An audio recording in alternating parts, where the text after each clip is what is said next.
আমাদের পিতৃ মাতৃ শ্বশুর শাশুড়ি বংশের যারাই আমার নিয়ে কবরে সকলে নিয়ে বকশিস করে দেবো। মুর্দারা সব পাবে না, পাবে না? কথা বলে কেন এ খরচ? এ খরচ যেতে স্বার্থ হলো এই জ্ঞানটাকে সংগ্রহ। প্রিয় ভাইরা আমার, মনে রেখে আমি কথার পৃষ্ঠে কথা বলতে আপনাকে বলি এবার আমি আগে একবার বলেছি, ব্যাখ্যা দিইনি। আমি আগে বলেছি আল ইসলাম ও আদ-দীনুল ইলমি, ইসলাম হলো একটা জ্ঞানের ধর্ম। সারা পৃথিবী জুড়ে যত ধর্ম রয়েছে ভাই আমার, কোন ধর্মের ভিতরে আপনি জ্ঞান যুক্তি খুঁজে পাবেন না, কিন্তু আপনি না জানতে পারেন, আমি না জানতে পারি। আলহামদুলিল্লাহ, জগতে ইসলামী স্কলার প্রচুর রয়েছে। তাদের কাছে সন্ধান করলে আপনি আমি পেয়ে যাব যে কেন ইসলাম ঈমান আনতে বলেছে, কেন নামাজ পড়তে বলেছে, কেন রোজা রাখতে বলেছে, কি রয়েছে এর মতো শাস্তি, এর মধ্যে স্বাস্থ্যের উপকার কি রয়েছে, এর মধ্যে মনোশক্তির উপকার কি রয়েছে, এর ভিতরে সামাজিকতার উপকার কি রয়েছে, এর ভিতরে আল্লাহর সন্তুষ্টির উপকারিতা কি রয়েছে এর মধ্যে, যার কারণে জাহান্নাম থেকে বেঁচে জান্নাত দখল করা যাবে। জি, আপনি অ্যানালিসিস করুন, বিষয়টা নিয়ে রিসার্চ করুন, লেখাপড়া শিখেছেন, শিক্ষিত হয়েছেন, শিক্ষিতা ছেলে মেয়ে, এরা যদি ইসলামের এই বিধি বিধানগুলোকে নিয়ে এরা যদি ভাবতো, এরা নিশ্চিত পথ খুঁজে পেত। কেন ইসলাম শিরক করা হারাম করেছে, কেন দরগায় যে হাজত মান্নত করা ইসলাম হারাম করেছে, কেন চিত্তবিনোদন পর্নোগ্রাফি, কেন হিন্দি সিরিয়াল, কেন স্টার জলসা, কেন জি বাংলা ইসলাম হারাম বলছে, কেন সমিতি করা ইসলাম হারাম বলছে, কেন নারী জাতের বেপরদায় ঘোরা ইসলাম হারাম বলছে, কেন ইসলাম জুয়ার লটারিকে হারাম বলছে, কেন ইসলাম খেলাকে নিষেধ করছে। নিশ্চিত আপনি যদি তথ্য অনুসন্ধানী হন, আপনি যদি গবেষক হন, আপনি অনুসন্ধান করুন, আপনার জন্য জ্ঞানের দরজা খোলা আছে। জি, কিন্তু উদম জীবনযাপন করব, ইসলামকে বুঝবো না, আলেমের বক্তব্যকে শুনবো না। জি, কিভাবে আপনার জীবনে ইসলাম, আপনার জীবনটা ইসলামী আলোয় আলোকিত হবে বাবু? জি, প্রিয় ভাইরা, আমাদেরকে মনে রাখা দরকার, আমাদেরকে মনে রাখা দরকার। সম্মানিত ভাইরা আমার, মনে রেখে দিই, বিশ্বনবী মুহাম্মদুর রাসূলুল্লাহ সাল্লাল্লাহু আলাইহি ওয়াসাল্লাম তিনি 40 বছর বয়স পর্যন্ত কারো কাছে তিনি লেখাপড়া শেখেননি, কারণ কাউকে তিনি গুরু বলেননি, কোন বই পুস্তক নিয়ে কারো শিষ্যত্ব বরণ করেননি। কত বছর বললাম? 40 বছর। জি, তার একটা উপযুক্ত কারণ আল্লাহ নিজেই কোরআনে বর্ণনা করেছেন। সুবহানাল্লাহ। নবী কেন লেখাপড়া শিখেনি, নবী কেন কাউকে গুরু বলেননি, নবী কেন বই নিয়ে কারো শিষ্যত্ব বরণ করেননি, খোদ আল্লাহ তার একটা নিজেই কারণ দর্শেছেন। সুবহানাল্লাহ। কোরআন শরীফে মহান আল্লাহ বলেছেন, ওমা কুনতা তাতলু মিন ক্বাবলিহি মিন কিতাব ওয়ালা তাখুতুহু বিয়ামিনিক ইদাল লারতাবাল মুবতিলুন। মহান আল্লাহ কোরআন শরীফে ব্যক্ত করেছেন, ওগো নবী, কোরআন অবতীর্ণের পূর্বে তুমি না জানতে পড়তে, না জানতে লিখতে। কোরআন শরীফের 21 পারা একদম ফার্স্ট পেজে এই আয়াত উল্লেখিত রয়েছে। আল্লাহ বললেন, নবী হে, তুমি কোরআন অবতীর্ণের আগে না জানতে পড়তে, না জানতে লিখতে। আমি তোমাকে লেখাপড়া শেখাই, কারণ তোমাকে যদি আগে থেকে আমি শিক্ষিত করতাম, কাউকে যদি গুরু বলাতাম, তুমি যদি কারোর কাছে শিষ্যত্ব বরণ করতে, তোমাকে আমি বানাবো বিশ্ব নবী, তোমাকে বানাবো আমি জগৎ গুরু, তোমাকে বানাবো বিশ্ব শিক্ষক, তোমাকে বানাবো সুপারম্যান অফ দ্য ওয়ার্ল্ড, সারা পৃথিবীর শ্রেষ্ঠ ব্যক্তি বানাবো। তুমি যাকে গুরু বলবে সে তো একটা দরজায় তোমার থেকে শ্রেষ্ঠ হবে, এজন্য তোমাকে কারোর কাছে শিষ্যত্ব বরণ করাইনি। সুবহানাল্লাহ বলতে খুব কষ্ট হয়, সবাই মিলে আরেকবার বলি সুবহানাল্লাহ। সেই আল্লাহ যার পবিত্র, যিনি এই চমৎকার কাজগুলোকে ঘটিয়েছেন। সুবহানাল্লাহ। সম্মানিত ভাইরা, এটা একটা দিক। আর একটা দিক হলো আমি তোমার কাছে কোরআন দেব, তুমি মেসেঞ্জার অফ মাই, তুমি আমার পক্ষ থেকে প্রচারক, আমার পক্ষ থেকে বার্তাবাহক, তুমি আমার পক্ষ থেকে রাসূল মুহাম্মদুর রাসূলুল্লাহ, মুহাম্মদ সাল্লাল্লাহু আলাইহি ওয়াসাল্লাম আল্লাহ পাকের রাসূল, এই পদাধিকারী তোমাকে বানাবো। আমি তোমার কাছে কোরআন দেব, ওই কোরআনটাকে তুমি প্রচার করবে, ওগো নবী ওই কোরআন যখন তুমি প্রচার করবে, যে কোরআন এক অপ্রতিদ্বন্দ্বী জ্ঞান ভরা গাইড বুক, চিল্লে বললেন সুবহানাল্লাহ। ওই কোরআন যখন আমার নবী প্রচার করবে, মক্কার বিরোধী লোকেরা, বাতিল পন্থীরা, শত্রুরা বলবে মুহাম্মদ শিক্ষিত, ও কোরআন নিজে নিজে বানিয়েছে, যাতে তারা এই কথা বলার সুযোগ না পায়, তোমার প্রতি সন্দেহের আঙুল না তুলতে পারে। তুমি এর রচয়িতা, কোরআনকে তুমি তৈরি করেছো, জি, এটা যাতে তারা না বলতে পারে, এই জন্য কোরআন অবতীর্ণের আগে তোমাকে লেখাপড়া শেখাই। সুবহানাল্লাহ বলে আর একটু চিল্লে বলে। জি, সারা পৃথিবীর মানুষের জন্য লেখাপড়া না শেখাও কোরআন, আর আমার নবীর জন্য ব্যতিক্রম, তার লেখাপড়া শেখাটা ছিল বিরোধীদের কাছে সন্দেহে, বলে আমার আল্লাহ আমার নবীকে লেখাপড়া শেখাচ্ছে। কিন্তু জানেন কোরআন বলেছে, ও আল্লামাকা মা লাম তাকুন তাআলাম, ও নবী তুমি যা জানতে না সব আমি আল্লাহ তোমায় শিখিয়ে দিয়েছি। তাই নবী পাকের শিক্ষক স্বয়ং আল্লাহ। জোরে বলুন সুবহানাল্লাহ। মিডিয়া জিবরিল আমিন, মাধ্যম কে? ফেরেশতা কুল শিরোমণি জিবরিল। কিন্তু আমার বক্তব্য, নবীকে আল্লাহ জাগতিক লেখাপড়া শেখাননি, কারো শিষ্যত্ব বরণ করতে দেননি, কোন বই পুস্তক সামনে নিয়ে তিনি কোনোদিন জ্ঞান আহরণে, জ্ঞান সংগ্রহের চেষ্টা করেননি, কোন বই পুস্তক নিয়ে তিনি কখনো স্টাডি করেননি, কিন্তু তার জীবনে যা প্রয়োজন সব জ্ঞান তাকে ঢেলে দিয়েছেন কে? আল্লাহ। এবং মনে রাখুন, ভুলে যাবেন না জীবনেও, এই নবী হলেন সারা পৃথিবী আক্ষরিক জ্ঞানে শূন্য, নিরক্ষর, অথচ বিশ্ব শ্রেষ্ঠ মহাপণ্ডিত। জি, সাহাবী আমর ইবনে হাজরামি রাদিয়াল্লাহু আনহু তিনি বলছেন, কোন একদিন রাসূল করিম সাল্লাল্লাহু আলাইহি ওয়াসাল্লাম সাল্লাবিনা সুবহা, আমাদেরকে নিয়ে ফজরের নামাজ পড়িয়েছেন। কিসের নামাজ? সুম্মা সাইয়্যিদা আলাল মিম্বার, এরপরে রাসূলুল্লাহ মিম্বারে চড়ে বসেছেন। সুম্মা সাইয়্যিদা আলাল মিম্বার, রাসূল মিম্বারে চড়েছেন, ও খুতবা এবং বক্তৃতা করতে শুরু করেছেন। ধরে নিন ফজর শেষ হয়েছে রাত ভোর 5টায়, 5টা থেকে বক্তৃতা করতে করতে জোহরের নামাজের টাইম এসেছে বেলা 1টা, রাসূল একটানা বক্তৃতা করছেন। প্রিয় ভাইরা আমার, ওই সময় মুয়াজ্জিন জোহরের আযান দিয়েছে। নাযালা আলী মিম্বার, রাসূল মিম্বার থেকে নিচে নেমেছেন। সাল্লাবিনা যোহরা, আমাদেরকে নিয়ে জোহরের নামাজ পড়িয়েছেন। সুম্মা খাতাবা সুম্মা সাইয়্যিদা আলাল মিম্বার, ফের মিম্বারে চড়ে আবার রাসূল বক্তৃতা করতে শুরু করেছেন। আবার মুয়াজ্জিন আযান দিয়েছেন, আসরের আযান, রাসূল নেমেছেন মিম্বার থেকে। এরপরে রাসূলুল্লাহ আবার আমাদেরকে নিয়ে নামাজ পড়িয়েছেন। নামাজ কমপ্লিট করে আবার আসর পরে আবার মিম্বারে চড়েছেন। আফটু মাগরিব, রাসূল আবার বক্তৃতা করেছেন। মাগরিবের আযান হয়েছে, রাসূল নেমে এসেছেন, মাগরিবের নামাজ কমপ্লিট করেছেন। নতুন করে আর মিম্বারে চড়েননি। তাই বলতে পারা যায় এই টোটাল টাইমটাতে রাসূলুল্লাহ সেদিন সাহাবায়ে কেরামদের কাছে তার জ্ঞান ভান্ডার তিনি উজাড় করে দিয়েছেন। সাহাবীরা বলেছেন, হে বিশ্ব মানব, তোমরা মনে রাখো ওই একদিনের বক্তৃতাতে রাসূলুল্লাহ মা কানা ওয়া মা ইয়াকুনু, রাসূলের আগমনের পূর্বে যা পৃথিবীতে ঘটেছিল আর রাসূলের অ্যাবসেন্সে বর্তমানে বিশ্বমাঝে যা ঘটবে তার মৌলিক তত্ত্বগুলি ওই এক বক্তৃতায় আমাদের কাছে পেশ করে দিয়েছে। একটু চিল্লে বলুন সুবহানাল্লাহ। রাসূলের জ্ঞান ছিল না? ছিল না। কারোর লেখা বই পড়েছে, কারোর কাছে গুরুর শিষ্যত্ব বরণ করেছে, কাউকে স্যার বলে হুজুর বলে জি আখ্যায়িত করেছে। তাহলে রাসূলুল্লাহকে শ্রেষ্ঠ জ্ঞানে জ্ঞানান্বিত বানিয়েছেন কে? আল্লাহ। কারণ ইসলামের সর্বশ্রেষ্ঠ ধর্ম প্রচারক, ইসলামের সর্বশেষ প্রচারক এই নবী মুহাম্মদুর রাসূলুল্লাহ।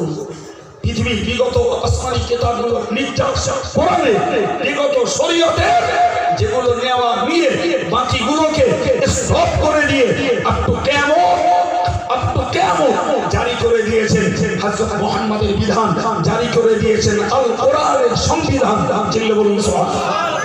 সুতরাং এই যুগে চলবে না আদমের জমানার ফতোয়া, এই যুগে চলবে না মুসা নবীর জমানার ফতোয়া, এই যুগে চলবে না ঈসা নবীর জমানার ফতোয়া, এই যুগে চলতে পারে না তাওরাত, জবুর, ইনজিল তথা এদের প্রচারিত বাইবেলের কোন বিধান।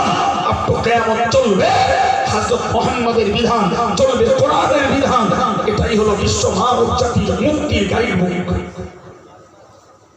ফিরে আমি আমার সমাজটাকে একটু অ্যানালিসিস করে দেখি।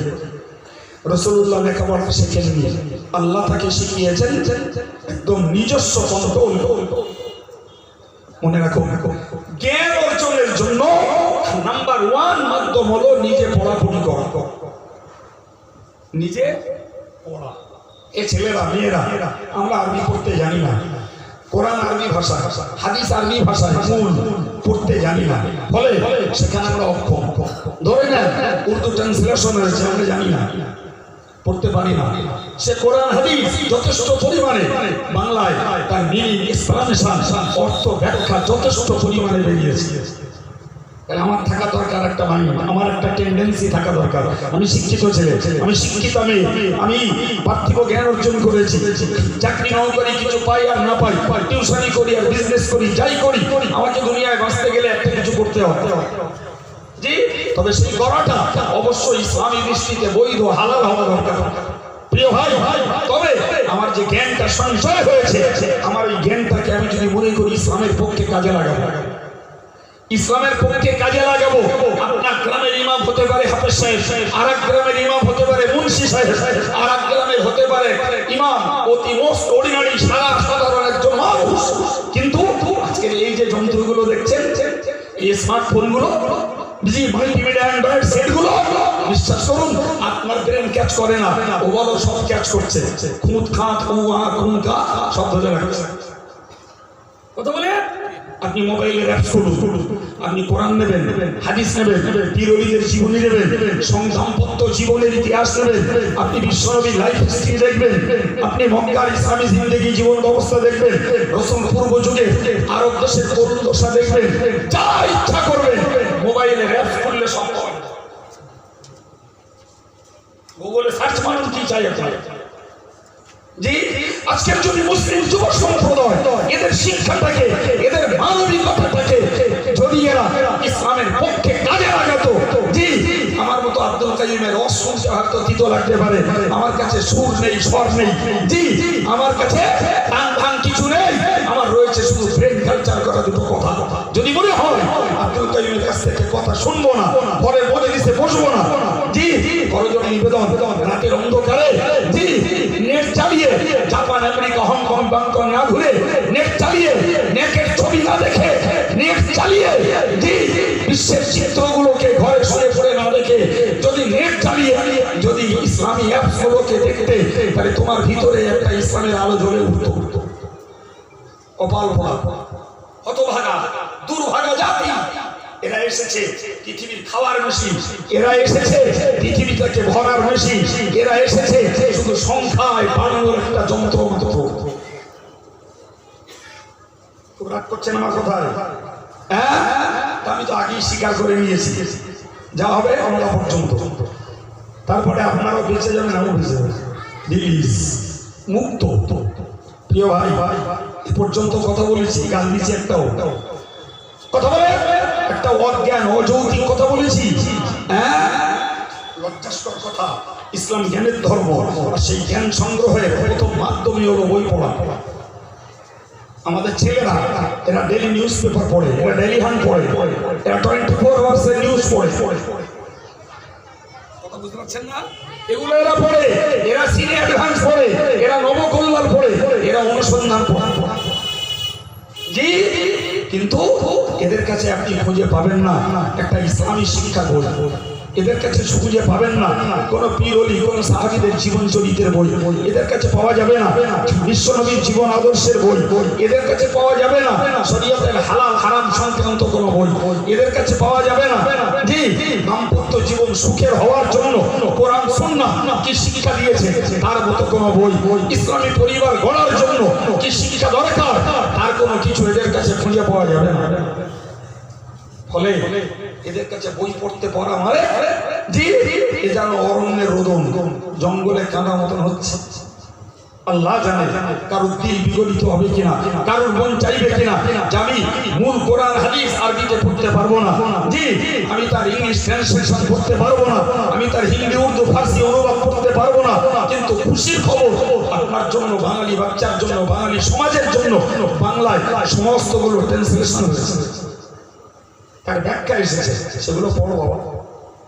কারোর স্বার্থে না, বাপের স্বার্থে না, মার স্বার্থে না, বউ বাচ্চা কারোর স্বার্থে না, আব্দুল কাইয়ুমের স্বার্থে না, নিজের স্বার্থে, নিজের কল্যাণে। আমি জানি পৃথিবীতে একটা শ্রেণী যারা নিজের ভালো বোঝে না, আর তারা হলো পাগল পাগল। বলেছি একটা পাগল রাস্তা দিয়ে যাবে, রাস্তার পড়ে থাকে খাবার কুড়িয়ে খাবে, আপনার হৃদয়ে দয়া আসবে, আপনি দোকান থেকে ভিড় লাগে সন্দেশ কিনে ওরে দেবেন খাওয়ার জন্য, ও দূর করে শুকে ফেলে ফেলে, ওর কাছে ভিড়নাগের সন্দেশের কোনো মূল্য নেই। দেখবেন ওর গায়ের পোশাকটাকে চিমটি কাটিলে ময়লা উঠছে, জি আপনার হৃদয়টা কেড়ে উঠবে, দোকান থেকে ওর জন্য একটা সুন্দর পায়জামা দেবে, রাস্তায় ফেলে চটিয়ে দিয়ে চলে যাবে। জি তার মানে কি, পৃথিবীর একটা শ্রেণী যারা পাগল পাগলি, এরা নিজের ভালো নিজে বোঝে না। জি আমি যেন দেখছি আজকের দুনিয়াময়, জি মাটি আগাছায় নয়, আবার সিন্ধি নয়, গাদামারার নয়, দুনিয়াময় 70% জি মুসলিম নামদারি ব্যক্তিত্ব, এরা তথাকথিত সুস্থ পাগল তৈরি হয়েছে। এদের বুদ্ধি আছে, এদের শিক্ষাগত যোগ্যতা রয়েছে, এরা ডিগ্রি হোল্ডার, এর পরেও হয়েছে এরা যেন সুস্থ পাগল, নিজের ভালো নিজে বোঝে না। কথা বলছেন না কেন? নিজের ভালো নিজে বোঝে না। জি কিন্তু এদের যদি বলি, জি আমি যদি এদেরকে বলি এরা ম্যাড, এক মুহূর্তে ঘুরিয়ে দিয়ে বলবে ইউ আর ম্যাড, সঙ্গে সঙ্গে আমাকে ঝেঁকে দিয়ে বলবে তুমি পাগল, আমরা পাগল না। বাস্তবে তাই। দাড়িওয়ালা, টুপিওয়ালা, নামাজি, মুসল্লি, আল্লাহওয়ালা যারা, এরা তো আজকের আধুনিক শিক্ষিতদের কাছে এরা বোকা। এরা কি? এরাই বোকা, এরা মৌলবাদ, এরা মোল্লাতন্ত্র করে, জি এরা মৌলবাদ, এরা সেকেলে মুহাম্মাদের গোলামি করে। চিল্লে বলুন নাউজুবিল্লাহ, আরেকটু জোরে বলুন নাউজুবিল্লাহ। জি যারা আজকের যুগে ক্রিকেট তারকাদের গোলাম, আজকের যুগের ফুটবলাররা ক্রিকেটারদের গোলাম, আজকের দিকে যারা ডাচ পলিটিশিয়ান তাদের যারা গোলামি করে, এই যুগে তারাই শিক্ষিত। যারা মারামারি করতে পারে, জি চাতুরতা করে, ধর্মের ভেলু করে, রাজনীতি করে, সাম্প্রদায়িক দাঙ্গা লাগাতে পারে, তারাই আজকে যুগে শিক্ষিত। কথা বলেন না কেন? জি আমাদের মতন দাড়িওয়ালা, টুপিওয়ালা, মোল্লা, মৌলবীগুলো এরা বোকার দলে, তাদের চিন্তায় নাউজুবিল্লাহ বলে। একটু জোরে বলেন। ভারতবর্ষের ফার্স্ট ম্যান ছিলেন ডক্টর এপিজে আবুল কালাম, যদিও চিরকাল তার নামটা ভুল প্রচারিত হয়েছে, জানি না ওই ভুলই অ্যাকসেপ্টেড নাকি ভুল সাংবাদিকরা করেছে বলতে পারবো না। নামটা ছিল ডক্টর এপিজে আব্দুল কালাম, যিনি ছিলেন ভারতবর্ষের পরমাণু বৈজ্ঞানিক। পরবর্তীকালে তিনি হয়েছে ভারতবর্ষের ফার্স্ট ম্যান, তিনি প্রেসিডেন্ট অফ ইন্ডিয়া। কথা বলেন। জি তার বায়োডাটা যেদিন বেরোলো, তিনি যেদিন রাষ্ট্রপতি হলেন, তার লাইফ হিস্ট্রি, তার বায়োগ্রাফি বার হলো, খুলে দেখলাম তিনি গীতা পড়তে ভালোবাসে। কি পড়তে ভালোবাসে? গীতা পড়তে ভালোবাসে। জি যদিও কোরআন বিশ্বগ্রন্থ, সর্বজাতির গাড়ির মুখ, কোরআন হুদাল লিন্নাস, গোটা পৃথিবীর মানব জাতির পথ প্রদর্শক, কিন্তু অন্যেরা মানে না, তার জন্য আমরা দায়ী নই। আমরা মানতে চেষ্টা করি বলে আমরা বলি কোরআন মুসলমানদের ধর্মগ্রন্থ। বলেন না? বলেন না? যদি তাই হয়, এই ছোট সংকীর্ণ ব্যাখ্যাটাই যদি মেনে নেওয়া যায়, তাহলে এপিজে আবুল কালাম নামটি একটা জলজলে ইসলামী নাম। তার বায়োগ্রাফিতে, তার লাইফ হিস্ট্রিতে যদি পাওয়া যেত যে আবুল কালাম সাহেব তিনি প্রতিদিন কোরআন রিসার্চ করেন, কোরআন রিসাইটেশন, কোরআন প্রতিদিন তেলাওয়াত করে, তাহলে তো সারা ভারতবর্ষের 28 কোটি মুসলমানের বুকটা গর্বিত হতো যে একজন উচ্চ শিক্ষিত ব্যক্তিত্ব তিনি কোরআন রিসার্চ করেন। সুবহানাল্লাহ, ঠিক কিনা? কিন্তু তার লাইফ হিস্ট্রিতে যখন বেরোলো তিনি গীতা পড়তে ভালোবাসেন, ভাই তাহলে 28 কোটি মুসলমানের নাকে ঝামা ঘষে দিতে প্রদীপ বাবুর দরকার লাগেনি, দিলীপ বাবুর দরকার লাগেনি, এদের নাকে ঝামা ঘষে দিতে দরকার লাগেনি রামকমল বাবু, এদের নাকে ঝামা ঘষতে যথেষ্ট হয়েছে জি ডক্টর এপিজে আবুল কালামের গীতা পড়ার এই রিপোর্ট মুসলিমদের নাকে ঝামা ঘষে দিয়েছে। কথা বলেন না কেন?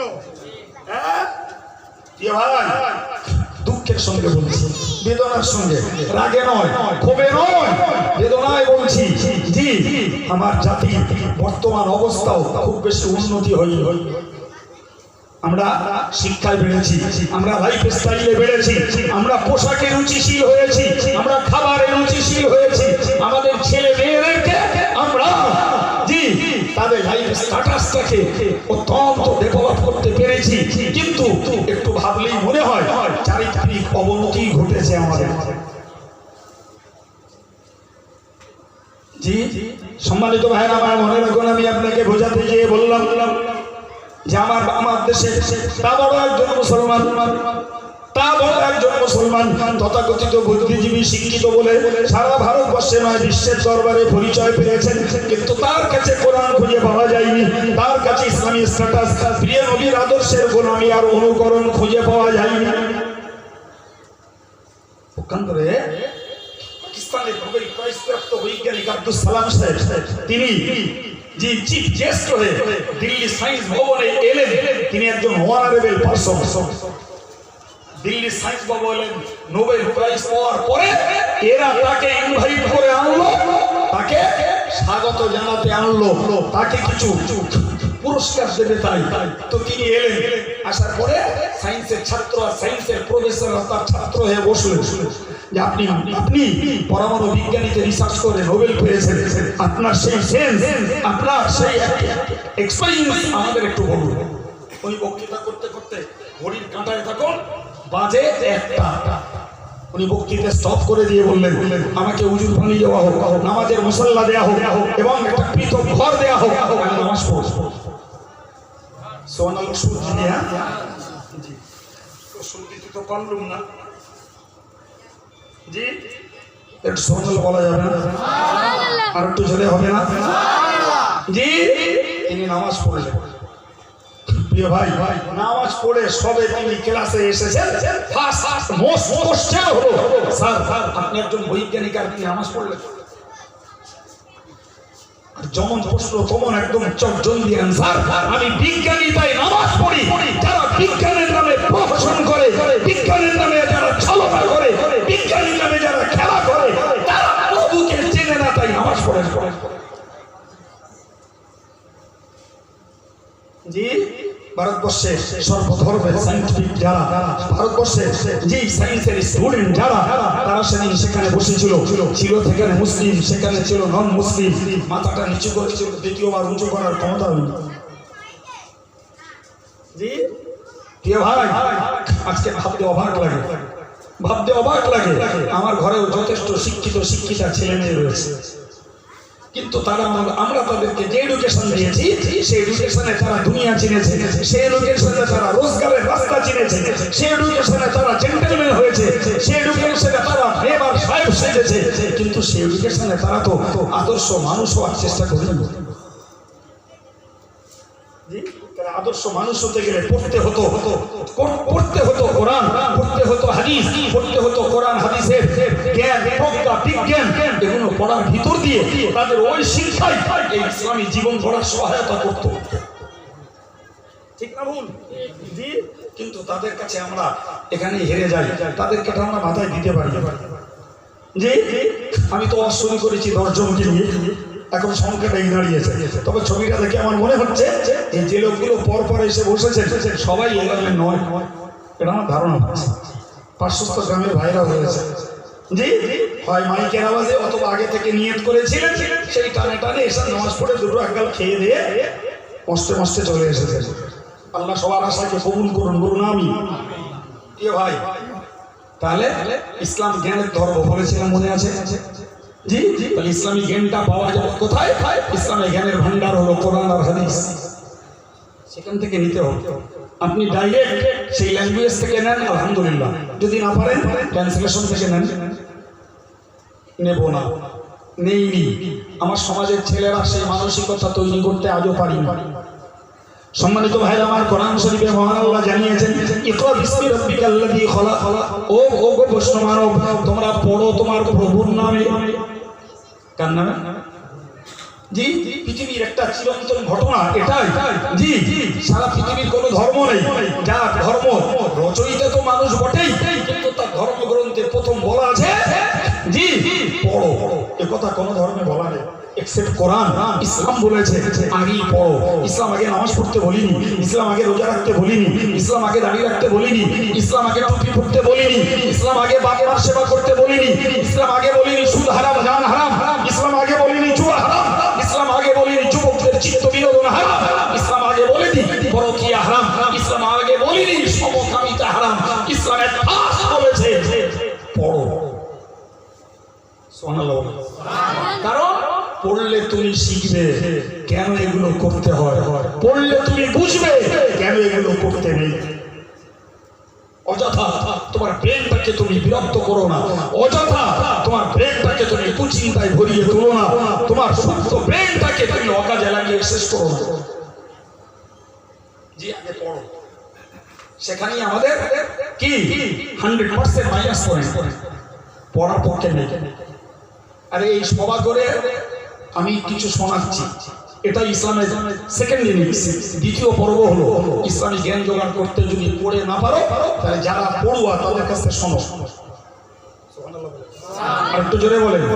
আল্লাহ পাক কোরআন শরীফে বলেছেন আল্লাযীনা ইয়াসতামিউনাল কাওলা ফায়াত্তাবিউনা আহসানা উলাইকাল্লাযীনা হাদাহুমুল্লাহ। মহান আল্লাহ কোরআন শরীফে বলেন আল্লাযীনা ইয়াসতামিউনাল কাওলা ফায়াত্তাবিউনা আহসানা, যারা কথাগুলোকে শুনে, কোরআন হাদিসের বয়ানগুলোকে শুনে এবং এর ভিতর থেকে যেটা তার জন্য কল্যাণকর, যেটা তার জন্য মঙ্গলময়, যেটা তার জন্য উত্তম এবং তার পক্ষে ওইটাকে অনুসরণ করে এবং যেটা তার জন্য মনে করে ক্ষতিকর সেটা সে ত্যাগ করে দেয়, যেটা তার উপকারের নয়, যেটা তার পক্ষের নয় সেটাকে বাদ দেয়, কিন্তু পক্ষেরটাকে কাজে লাগায়। উলাইকাল্লাযীনা হাদাহুমুল্লাহ, আমার আল্লাহ বললেন তারাই হলো হেদায়েত প্রাপ্ত বান্দা। উলাইকা হুমুল উলুল আলবাব, এবং তারাই হলো আমি আল্লাহর বিচারে জ্ঞানী বান্দা। সুবহানাল্লাহ বলে। ছেলেরা, যুব সমাজ, মায়েরা, আন্তরিক নিবেদনের সঙ্গে বলছি, জি আমি কাউকে ধমকাতে আসিনি, বকতে আসিনি, এই তাজা ব্রেনগুলোকে একটু জাগ্রত করতে এসেছি। প্রিয় ভাই, একটু আমায় বলবে, জি কোরআন বললো যে তুমি শোনো, আর শোনার পরে যেগুলো তোমার জন্য কল্যাণকর, মঙ্গলময়, তোমার ভালো, সেগুলোকে তুমি মানো, তবেই তুমি হেদায়েত প্রাপ্ত, সুপথ প্রাপ্ত, তবেই তুমি জ্ঞানী। সুবহানাল্লাহ বলে। জি ভাই, আজকে ডিগ্রি হোল্ডার, পুঁথিগত বিদ্যার জ্ঞানীর অভাব দেশে নাই। কথা বলেন না কেন? জি, কিন্তু অভাব ঘটেছে, আল্লাহ যে জ্ঞানী বলেছেন সেই জ্ঞানীর অভাব হয়ে গেছে। ও জ্ঞানী কারা? কোরআনের আর এক আয়াতের তাফসীর শুনলে বোঝা যাবে। আল্লাযীনা ইয়াযকুরুনাল্লাহ কিয়ামান ওয়া কুউদান ওয়া আলা জুনুবিহিম। আল্লাহ কোরআন শরীফে বলেছেন জ্ঞানী হলো তারা যারা আল্লাহর জিকির করে, আল্লাহকে স্মরণ রেখে চলে, যখন দাঁড়ায়, যখন হাঁটে তখন আল্লাহকে স্মরণ রাখে, যখন বসে তখন আল্লাহ স্মরণ রাখে, এবং যখন তারা শয়ন করে তখনও তারা আল্লাহকে স্মরণ করে। থ্রি টাইমস মানুষের তিনটে হাল, হয় বসা, নাই দাঁড়ানো, নাই শোয়া। এছাড়া আট মাজা হয়ে কেউ চলতেও পারে না, আট মাজা হয়ে কেউ খায় না, আট মাজা হয়ে কেউ ঘুমায় না। করে কেউ হ্যাঁ রুকুর মতো করে কেউ ভাত খায়, হ্যাঁ রুকুর মতো করে চাঙ্গা শরীরে কেউ রাস্তায় হাঁটে। হ্যাঁ তাই মানুষের চল তিনটে স্তর, তিনটে স্টেজ। একটা হলো স্টেজ কাট দাঁড়ানো, আর একটা হলো বসা, আর একটা হলো লেট ডাউন, শুয়ে যাও। মহান আল্লাহ বললেন জ্ঞানী তাই, জি যারা দাঁড়িয়েও আল্লাহর জিকিরে আল্লাহর কথা স্মরণ রাখে, বসে তো আল্লাহর কথা স্মরণ রাখে, শোয় তো আল্লাহর কথা স্মরণ রাখে, এরাই হলো জ্ঞানী। আজকের এমএপিটি, আজকের আইএস, আজকের আইপিএস, আজকের প্রাইম মিনিস্টার, চিফ মিনিস্টার, রাষ্ট্রসংঘের মহাসচিব, রাষ্ট্রসংঘের নেতা, মার্কিনের আজকের ট্রাম্প বলুন, জো বাইডেন বলুন, বুশ বলুন, প্রিয় ভাইরা আমায় বলুন, এদেরকে বিশ্ব জানে শিক্ষিত। আজকের জাপানের প্রযুক্তি অল ওয়ার্ল্ডের ফার্স্ট ফিগারে, চীনের প্রযুক্তি অল ওয়ার্ল্ডের ফার্স্ট ফিগারে, কিন্তু এদের কাছে নেই আল্লাহর জিকির, এদের কাছে নেই আল্লাহ পাকের বিধান, এদের কাছে নেই রাসূলের গোলামি। বলে আধুনিক দুনিয়া 60 বছর 70 বছর এদেরকে শিক্ষিত বলতে পারে, কিন্তু আমি কোরআন দ্বারা আপনাকে প্রমাণ দেবো এরাই খোদার সৃষ্টির সবথেকে নিকৃষ্ট। নেবেন প্রমাণ?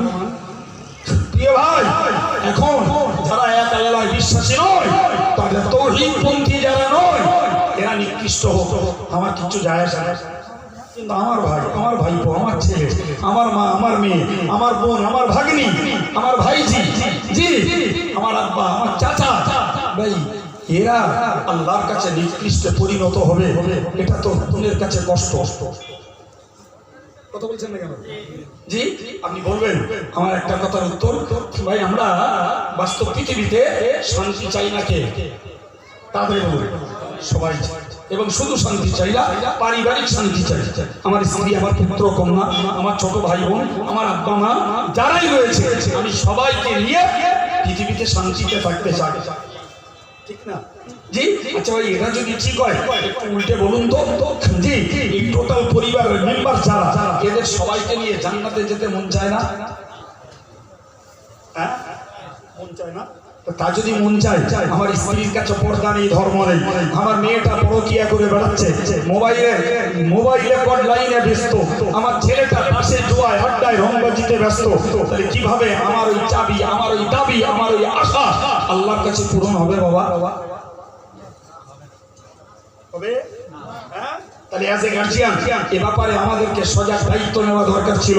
বাস্তব পৃথিবীতে যখন সবাই চাইছি শান্তির সঙ্গে বসবাস করব, সবাই সুখে স্বাচ্ছন্দ্যে কাটাবো, তাহলে আপনার মৃত্যুর পরে আমাদের টোটাল পরিবারটা তারা জান্নাতি হোক, টোটাল পরিবারের মেম্বার যারা সকলেই, আমার ফ্যামিলি মেম্বার যারা সকলেই হই জান্নাতি, সকলে হোক সুখী, সকলেই হোক আরামায়েশ ভোগী, এটা তো সবার পক্ষে কামনা ছিল বাবু।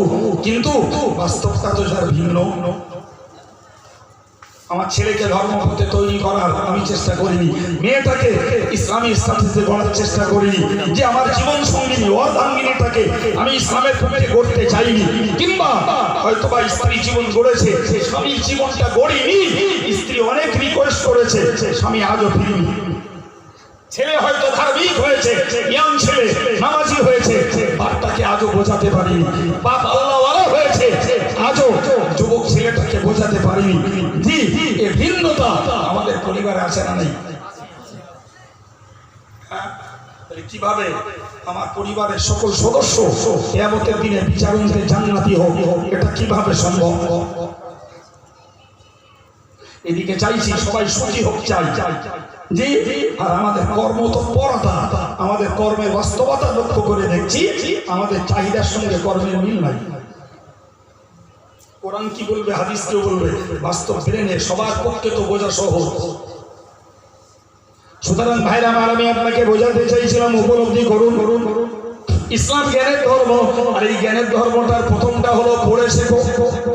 যদি পড়ার মতো যোগ্যতা মানসিকতা না থাকে, তাহলে অন্তত পক্ষে শুনে শেখো।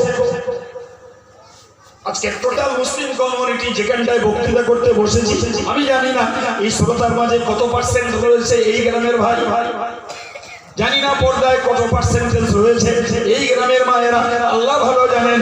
আমি সেটা নিয়ে কথা বলছি না, আমি কথা বলতে চাইছি এটাই, তাহলে পড়তে যারা পারে না তাদের জন্য তো একটা উত্তম সময় ছিল এইখানটায় বসে কিছু শুনে নেব, একটা মন তৈরি করব, আমার মানসিকতাটাকে তৈরি করবো, আমি উৎসাহী হব কিসের প্রতি? ইসলামের প্রতি, ইসলামী বিধানের প্রতি, রাসূলের সুন্নাতের প্রতি আমি উৎসাহিত হব। জান্নাতের লোভে আমি এখান থেকে মন তৈরি করব, জাহান্নাম আমার জন্য একটা ঘৃণ্য জায়গা, আমি ওতে যেতে চাই। কথা বলে একই বিচিত্র অনুষ্ঠানে পাওয়া যাবে, কথা বলেন, একই রাজনীতির মঞ্চে পাওয়া যাবে, একই গ্রামে রাজনীতির মাচার আড্ডায় পাওয়া যাবে। জি, এই জিনিস কি পাওয়া যেতে পারে কোনো ফাংশনে? তাহলে পড়ে শিখলাম না, শুনে শেখার সুযোগও সবাই নেই, পাইনি না, নেই, পাইনি বলে মিথ্যা বলা হয়, নেই। জি, নাম্বার 3, ইসলামের বক্তব্য যদি তুমি পড়ে না শেখো, শুনে যদি না শেখো, তোমার জন্য লাস্ট স্কোপ, শেষ সুযোগ, তুমি সঙ্গ লাভ করো। কার? একজন মুরব্বী, নামাজি, দিনদার, আল্লাহওয়ালা। জি, তার থেকেও যদি তুমি মনে করো আমি একটু শিক্ষিত লোকের সঙ্গ নেব, তাহলে ন্যূনপক্ষে তোমার মসজিদের ইমাম সাহেব রয়েছে, সে যা জানে আমরা অনেকে তা জানি না, পরে তাকে ইমাম বানিয়েছি। তাকে একটু বসো, সুযোগ পেলে যোগ্য আলেমের কাছে একটু বসো। জি, আতরের ঘরে গেলে আতর মাখতে হবে না বাবু। জি, কিছুক্ষণ বসলে বাইরে বেরোলে দেহ থেকে একটু খুশবু ছুটবে। জি, কামারশালায় গেলে কাপড় টানতে হবে না, ওখানকার আবহাওয়াটা উত্তপ্ত আবহাওয়া, কিছুক্ষণ বসলেই দেহ হিটেড হবে, শরীর উত্তপ্ত হবে। জি, আপনি চলে যান একজন আল্লাহওয়ালার কাছে, একজন নামাজওয়ালার কাছে, একজন মুরব্বির কাছে, একজন জিকিরওয়ালার কাছে, একজন নবীর সুন্নতের গোলাম মানুষের কাছে গিয়ে বসুন। আজকাল পরশু করতে করতে তার ওই উত্তম আদর্শে আপনার জীবনটাও প্রভাবিত হবে ইনশাআল্লাহ। ঠিক না? প্যারে নবী সাল্লাল্লাহু আলাইহি ওয়াসাল্লাম তার মুখনিসৃত পাক জবানিতে জানিয়েছেন, কোন আলিমান, হে বিশ্বমানব প্রথম দায়িত্ব হলো তুমি আলেম হও। জি, আমাকে আল্লাহ ন্যূনতম জ্ঞান দিয়েছেন, লোকে আলেম বলে। জি, লোকে মৌলানা বলে, লোকে মুফতি বলে। যদিও ওতে তাকাব্বুর করি না, আত্মঅহংকারে ভরি না, বরং মনে মনে চাই তুমি যতই আমারে জিন্দাবাদ দাও, আল্লাহ যদি কবুল করে তো কপাল ভালো, না করলে আমার মতন হুজুরেরও কপালে দুঃখ আছে। আমরা জিন্দাবাদ দিয়ে যতই পীর বানিয়ে দেয়, যদি আল্লাহর কাছে যদি হয় তো কপাল ভালো, না হলে গেল। কথা বলেন না কেন? জি ভাই, আমায় একটু বলবেন, এই আলেম হওয়ার দায়িত্বটা যারা আলেম এদেরকে আল্লাহ একলা দেয়। আল্লাহ অ্যাড্রেস করেছিলেন, রাসূল অ্যাড্রেস করেছেন, সম্বোধন করেছেন সারা পৃথিবীর সকল নারী পুরুষকে। পুরুষ তুমি আলেম হও, মহিলা তুমি আলেম হও, তুমি দুনিয়ার প্রচলিত প্রয়োজনীয় জ্ঞানের সঙ্গে ইসলামী জ্ঞান লাভ করো। দায়িত্বটা আমার একলা নেই, আপনার আমার সবার। নাম্বার 2 নবী বলেছেন, যদি আলেম হওয়া তোমার নসিবে না হয়, আমি রাসূলুল্লাহ তোমাকে বলছি, আও মুতাআল্লিমান, তুমি আলেমের ছাত্র হয়ে যাও। একবার চিল্লে বলুন সুবহানাল্লাহ। আলেমের ছাত্র হও। প্রিয় ভাইরা আমার, সাধারণত ছাত্র হয় মানুষ শিশু বয়সে, কিশোর বয়সে, জওয়ান কালে, আজকের বুড়ো কাল, এ কালেও নবীর দরবারে ছাত্র হয়েছেন নবীর সাহাবীরা। একবার জোরে বলা যাবে না সুবহানাল্লাহ? আমাদের দেশে সে প্রসেসিং নেই। নবী যখন ইসলাম শিখিয়েছেন, কোরআন শিখিয়েছেন, জি, নবীর মজলিসে এরকমটাই ছিল। একটা 10 বছরের 8 বছরের বাচ্চা পাশে 60 বছরের আরেকজন প্রবীণ, আরেকজন 25 বছরের টলটলে যুবক। নবীর মজলিসের চিত্রটা এরকমটাই ছিল। কথা বলেন না কেন? তার মানে নবীর কাছ থেকে যে মজলিসে জি 10 বছরের শিক্ষা, 10 বছরের ছাত্র দিন শিখেছে, ওইখানে বসে 80 বছরের মুরিদটাও ইসলাম শিখেছে। সুবহানাল্লাহ বলবেন না? আর একটু জোরে বলবেন না? আজও সুযোগ ছিল আমরা যদি মসজিদের ইমাম সাহেবের সঙ্গে একটু কন্টাক্ট করতাম, জি, যে ভাই কি হুজুর কি হাফেজ সাহেব কি মৌলানা সাহেব, আপনি তো আমাদের এখানকার অল টাইমার, কন্টিনিউয়াসলি থাকেন, তো আমরা 20টা যুবক ছেলে সংঘবদ্ধ হয়েছি, প্রতিদিন রাত 8টার পরে আপনার কাছে 1 ঘন্টা সময় দেবো, আপনি আমাদেরকে কোরআনটা শেখাবেন, আলিফ বেতে করে ইসলাম কোরআনটাকে শেখাবেন। আপনি আমাদেরকে প্রতিদিন একটা ধর্মীয় বই, ধরুন ফার্স্ট স্টেজে নামাজ শিক্ষা, একটা করে চ্যাপ্টার প্রতিদিন পড়বেন।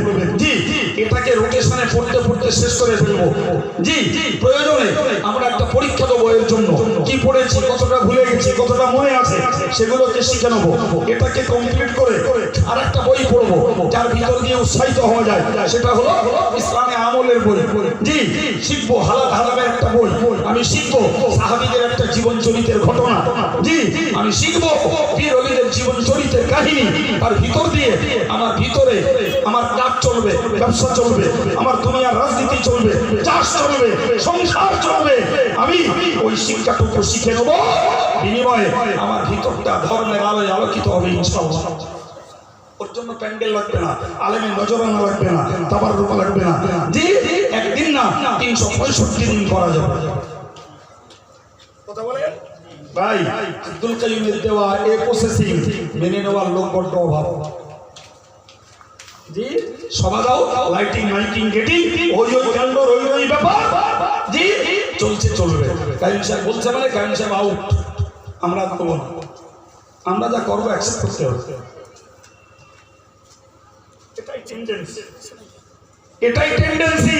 কারণ আজ ইসলামী জলসাগুলোর স্টিয়ারিং যুব সমাজের হাতে, ইয়ং স্টাফের হাতে। ও বুড়োরা মুরব্বীরা কি বললো ওতে ওদের পরোয়া নেই। ভুল বলছি বলেন? হ্যাঁ প্রিয় ভাই, রাসূল কি বললেন? তুমি আলেম হও, না হলে আলেমের ছাত্র হও। জি জি, ছাত্র হওয়ার সুযোগ হয়নি। নাম্বার 3, প্রিয় নবী বলেছেন মুস্তামিয়ান, তুমি আলেমের মজলিসে শ্রোতা হও। একটু জোরে বলা যাবে না? আর একটু জোরে জোরে বলুন ভাই। আমরা কে আলেম, কে ছাত্র হয়েছি সব সময়, কেউ বা আজকে শ্রোতা সেজেছি, আলহামদুলিল্লাহ। তাহলে এটা নিঃসন্দেহে রাসূলের হাদিসের আমল করছি, ঠিক না বল? ঠিক। প্রিয় নবী বলেছেন আলেমের মজলিসে শ্রোতা হও। এখন যে সমস্ত অ্যাডাল্ট ছেলে আর মেয়ে যাদের আলেমের কথাগুলো শুনবার মতো, শ্রোতা হওয়ার মতো যারা সৌভাগ্যটুকু অর্জন করতে পারেনি, নিশ্চিত তারা হাদিসের দৃষ্টিতে দুর্ভাগ্যবান। আমি আব্দুল কাইয়ুম কিচ্ছু বলি না, আমি এতটুকু অন্যায় করছি, আরবি কথাটাকে বাঙালির কাছে বাংলায় বলছি। এটা যদি অন্যায় বলেন তাহলে অন্যায়, এটা অন্যায়, জোরে বলেন অন্যায়। নাম্বার 4, রাসূল বলেছেন ও মুহাব্বান লাহু ও আমার সাহাবীরা, ও উম্মতে মুসলিমা, তুমি আলেমের হয় আলেম হও, না হলে আলেমের ছাত্র হও, না হলে আলেমের শ্রোতা হও, না হলে তুমি কমপক্ষে আলেমের ভালোবাসার মানুষ হও। সুবহানাল্লাহ বলেন, আর একটু জোরে বলেন। জি ভাই, আলেমের ভালোবাসতে গেলেও কাছে ঘেঁষতে হয়, ঠিক কিনা বলে? দূরে দূরে থেকে ভালোবাসা বাড়ে না। কাছে থাকলে বিড়ালটাকেও ভালোবাসা যায়, কাছে থাকে বলে কুকুরটাকে বাড়ির মালিকটা ভালোবাসে। কুকুরটা না পেলে খোঁজে কোথায় গেল, অথচ কুকুর তার কোনো উপকার করে না। বিড়ালটা ম্যাও ম্যাও করে, সুযোগ পেলে খাবারে হাত মারে, পাতের গোড়ায় কেউ কেউ না করলে খেতে বসে খোঁজে নাই বিড়ালটা গেল কোথায়। ঠিক বলছি না ভুল বলছি? জি, এটাই তো কাছে বসার বরকত, কাছে আসার মহব্বত, কাছে আসার গুরুত্ব। আজকে ছেলেরা যদি আলেমদের কাছে গেছতো, কাছে আসতো, নিকটে হতো, এদের অন্তরে ভাই দিনের প্রতি প্রীতি ভালোবাসা তৈরি হতো। এ সমাজ মনে রাখার আমি বক্তৃতা ছাড়বো। জি, উঠিছি, আলোচনা শুরু করেছি, আর মিনিট সময়ও কোনো অজ্ঞানের কথা বলে নষ্ট করি। জি, তো আমি আপনাদের কাছে মাইক ছাড়বো। শেষ কথায় বলছি, রাসূল বলেছেন ওয়ালা তাকুনিল খামিসা ফাতুহুল আউয়াল। নবী বলেছেন সাবধান, তুমি আলেম হতে পারলে না, আলেমের ছাত্র সাজলে না, আলেমের শ্রোতা হলে না, আলেমের ভালোবাসা ও হৃদয়ে জায়গা দিলে না, আমি নবী বলছি তোমার জন্য ৫ম নম্বরের অফার হলো ধ্বংস। কে বলেছেন? কার কথা বললাম? নবী পাকে। তাহলে যারা এই চারটের একটা রাস্তা নামাবে তাদের জন্য কি রয়েছে বার্তা? সবাই মিলে একবার বলে ধ্বংস। সে ধ্বংসের ভিতরে চলে যেতে পারে আমার বাপ মা ভাই বোন ছেলে মেয়ে, যেতে পারে আমার স্ত্রী পুত্র কন্যা, আমার ভাগনা ভাগ্নি, সবার কপালে টললে ওই ধ্বংসের কবলে পড়তে পারে না, পারে না। আমি আব্দুল কাইয়ুম বলে বেরিয়ে যাব। তাদেরকে যদি বাঁচাতে হয় তাহলে সজাগ হতে হবে, তটস্থ হতে হবে। প্রতিটি পরিবারের প্রধানকে এই দাবি রেখে আপনাদেরকে দাওয়াত দিচ্ছি। পয়লা দোসরা চৌসরা ফাল্গুন জামিয়া রিসালাতের দাওয়াত কবুল করুন। আল্লাহর রাস্তে একটু আসবেন। সংগঠনের বিস্তার কথা আমার স্নেহভাজন আমাদের খাদিজা মাদ্রাসার দায়িত্বশীল ডিরেক্টর মৌলানা রজব আলী সাহেব বলবেন। আমি একটু